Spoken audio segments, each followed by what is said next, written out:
This is Newcap News with Nicole Stilger.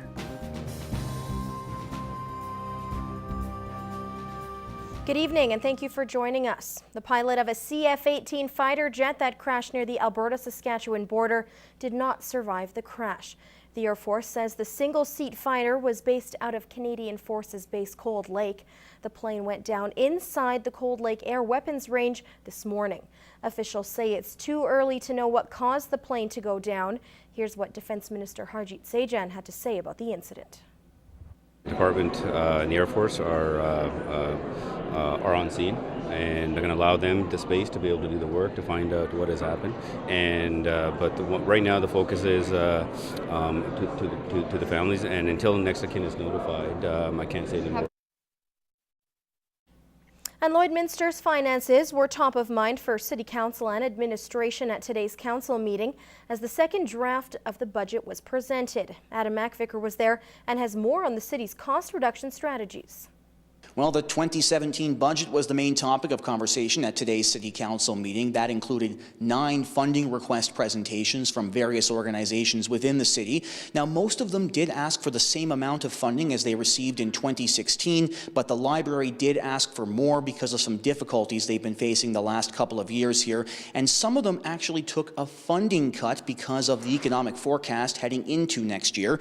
Now, the second draft of the budget was also on the table today, and the first draft saw a $10.5 million deficit, while city administration made some efficiencies, and that deficit in the second draft looks more like $600,000, which is a significant cut. Now, how the city got to there was they did a lot of cost reduction strategies. Within those, that was slashing the operating expenses, cutting $120,000 to city-funded groups, as well as cutting $1 million for equipment purchases.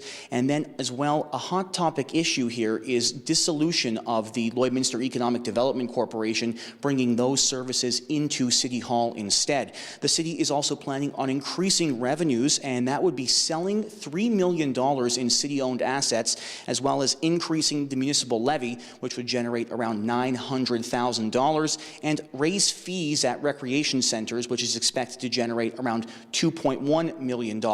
Now, this is only the second draft of the budget. There's still plenty of discussion to go before the final draft is presented in December.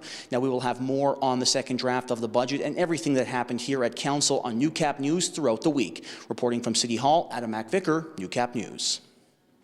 The Lloydminster Fire Department's annual ALS rooftop campout was held over the weekend. A bigger tent and more hot drinks were a new feature, but the spirit of the campout remains the same. Josh Ryan has more. You want me to lower the booth? Yes. I can do that. The fire department's annual campout for ALS, which honors former members of the squad while raising money and awareness for the disease, once again received a break from Mother Nature. This year it's just been a really nice weekend, and it's actually nice because a lot more families are stopping by the fire hall to come in and tour now that we have some nice weather. While many aspects of the campout remain the same, such as the donation booth, the crew enjoyed several additional feet of warmth, courtesy of their new tent. Probably beneficial too. You can get more people in there, especially when it's cold outside.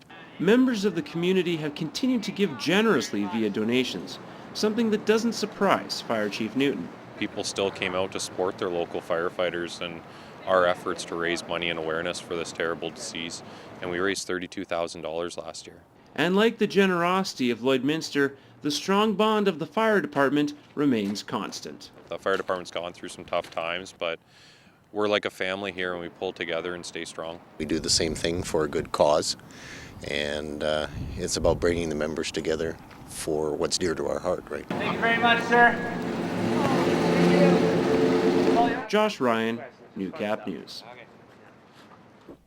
Now, the firefighters raised $28,000 over the weekend, pushing their grand total to over $100,000 in the last 4 years towards ALS research. Well, the Ahmadiyya Muslim community is hoping a new mosque will provide a fresh perspective on what their culture is all about.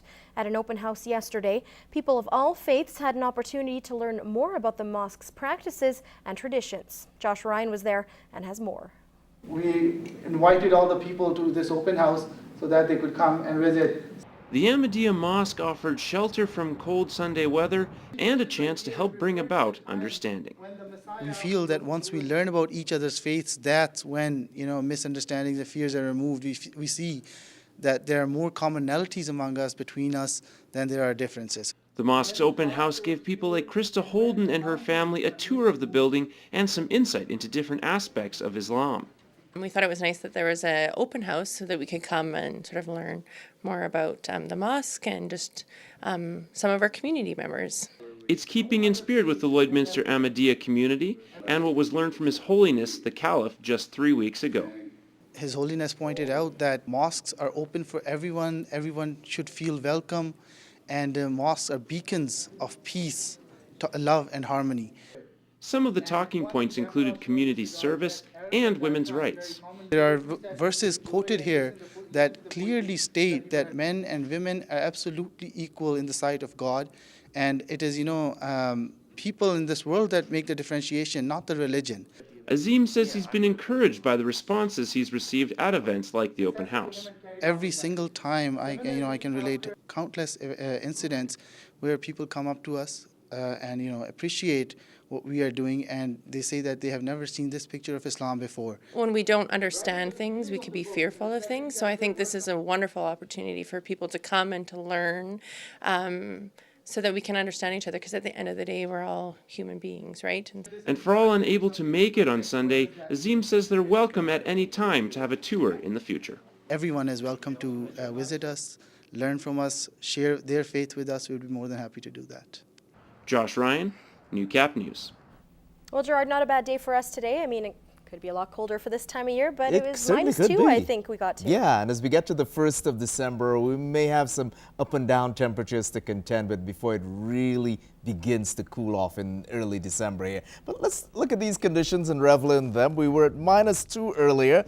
We've eased off to -7 with the wind. It feels like -13. Winds out of the northwest, 18 kilometers per hour there. Some clear patches as it went along. -2 in Cold Lake and -1 in the Battleford. Certainly some warmth around there for them. But the cloud cover is there, and certainly you can see the clearing pushing in from the southwest. Look at the temperatures around our region. -5 in Wainwright, Vegreville, Vermilion, St. Paul, -4 in Bonneville, -6 in Lac-La-Biche. That's up from a -8 earlier. St. Walburg at -3, -3 in Unity and Waseca, -4 in Isle of Cross. Look at some other temperatures as we open it out, and I'll reference the shade of the map, the color of the map around the high level, because they were down at -11 earlier, so -7 is a good look recovery from them. -2 in Fort Chipewyan. So these are some of the temperatures, but I'm saying that it's about to get a little chillier, and we'll have some more details on that. The up and down temperature flows, we'll share those with you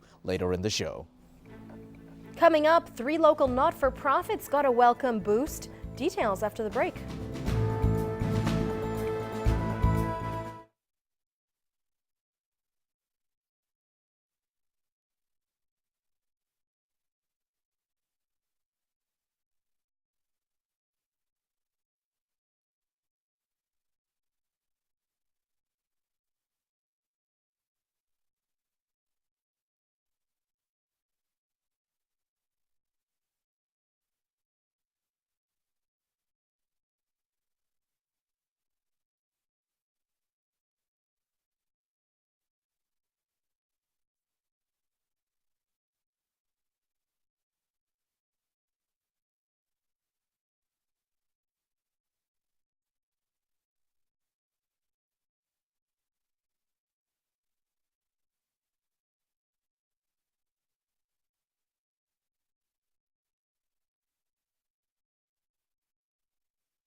Multiple local not-for-profit organizations got a welcome boost ahead of the holidays.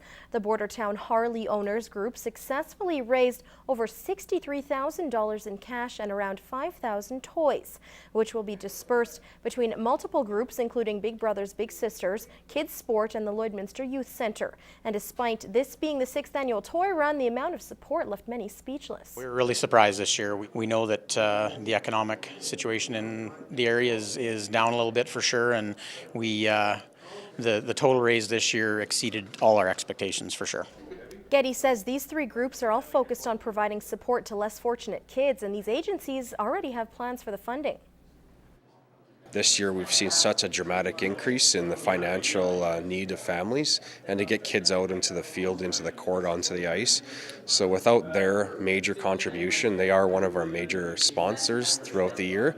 It would be near impossible to do what we do on a yearly basis. We use it to support all the programs that we run in our agency and Big Brothers Big Sisters, and with times being the way they are, funding is tight, so we do truly appreciate it. It makes a huge difference. We run our breakfast program every day and our lunch program, so just kids that might not otherwise get breakfast and lunch now receive it.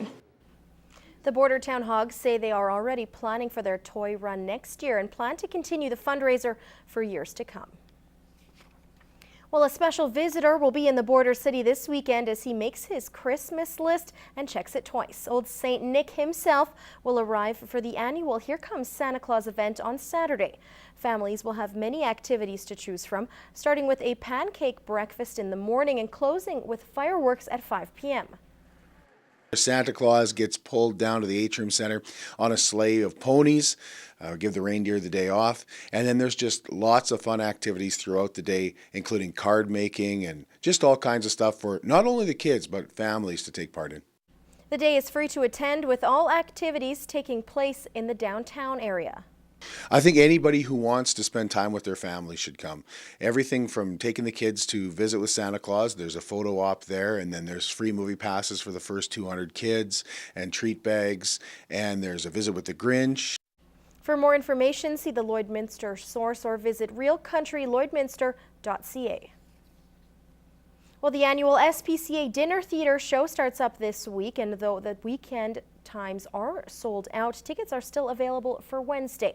The show this year, Here Comes the Judge, is playing at Kitscotty Community Hall, and you can buy tickets individually or in groups at Mel's Hair Shop.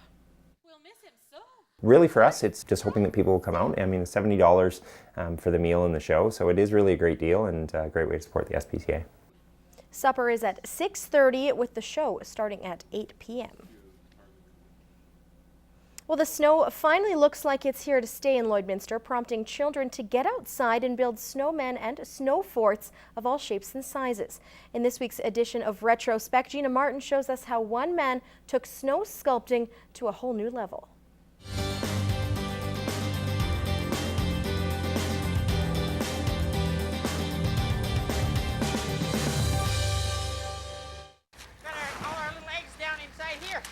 Last winter, Russell Moncrief and a friend visited the Big River Winter Ice Carnival. At the event, someone had built an ice igloo for the children to play in, and ever since then, a Lloydminster man has wanted to give it a try here. The family started collecting milk cartons in October, about 15 to 30 a day, to freeze the blocks in, and they now have over 1,000. My pa is out in Marshall freezing them on his deck. He had almost 2 tons of ice on his deck there last weekend.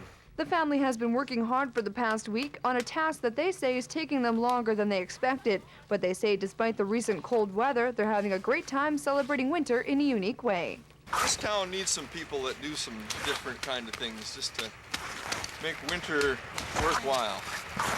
You can't do nothing about the weather, so find something that makes it enjoyable.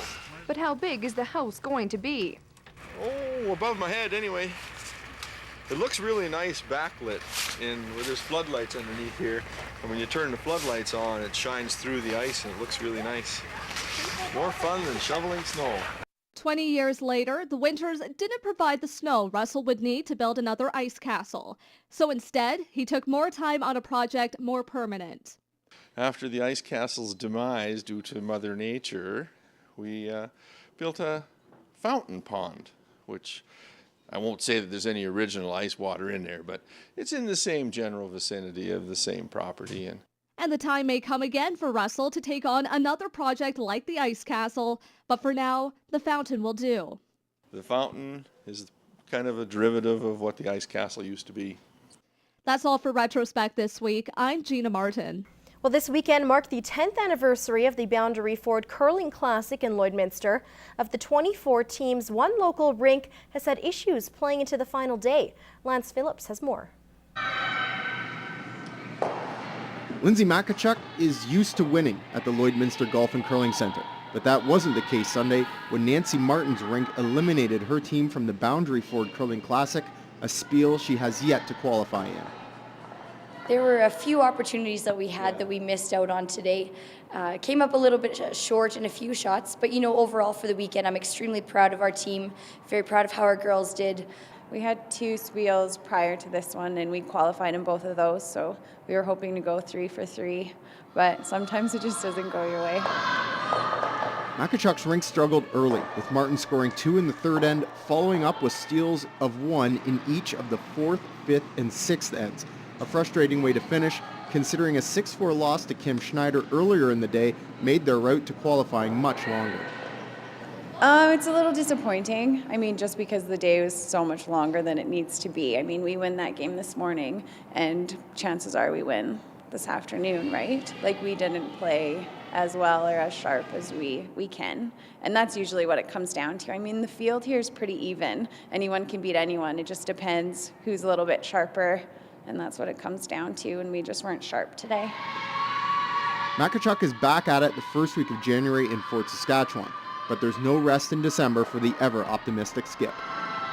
We just hope to improve like everyone else does. We're going to really grind out over the Christmas break here, practice our best, and just hope to get better and better each year with every shot. Lance Phillips, Newcap Sports. A scholarship fund of $60,000 has been created thanks to a portion of the proceeds from the 2016 RBC Cup. A maximum of 5 scholarships will be distributed every year to Lloydminster Minor Hockey and Junior A Bobcats alumni to help with post-secondary education. It should be about 12 or 13 years before it runs out at 5 scholarships of $1,000 each every year. And it's just a way that the tournament can kind of pay it forward. To apply for the scholarship, a recipient must be applying to a post-secondary institution, have been carded by the Bobcats, played for the Bobcats, or any LMHA team. When that goes towards schooling, it helps out a lot of players who maybe, given this other circumstance, wouldn't be able to go to school. So it's extremely important, and all the players work hard and are grateful for it as well.